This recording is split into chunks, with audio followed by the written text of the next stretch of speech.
முதலாளிப்பேட்டை பாலம் போட்டுறாங்க. ஏற்கனவே நான் பல முறை சொல்லியிருக்கிறேன். ஆமா போட்டு நாக்க வச்சு ஒட்டுவாங்க தெரியுங்களா? இந்த மாதிரி தான் ஒட்டணும். இந்த மாதிரி ஒட்டணும். கொஞ்சம் ஓவரா தான் போய்கிட்டு இருக்கோமோ. போவோம். பெரிய பெரிய இன்ஜினியரிங் படிச்சவங்க இருக்கிறாங்க. 1.5 லட்ச ரூபா 2 லட்ச ரூபா சம்பளம் வாங்குறாங்க. சரி கட்டணம் ஒண்ணு விட்டுருங்க. பேச்சடிக்கு வந்தோன்னு கேளுங்க. வேலை மேல வேலை வாங்கி. சரி ரோடு போட்டீங்க.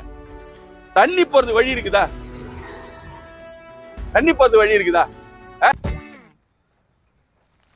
இந்த மொத்த பில்டிங்ல அது மட்டும் தான் உங்களுக்கு பிரச்சனை இருக்குல்ல?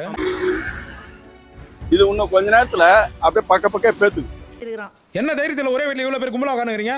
ஒட்டிங்கன்னா எல்லாரும் கீழ் வீட்டுக்கு போயிடுவீங்க. வேந்து வெளியா ஒற்ற பாலம் புக்கெல்லாம் கீஞ்சு போச்சுன்னா நாங்க சின்ன வயசுல ஒட்டுவோம் விளையாட்டுத்தனமா. இன்னும் எவ்வளவு பேச்சு இருக்கடா வச்சு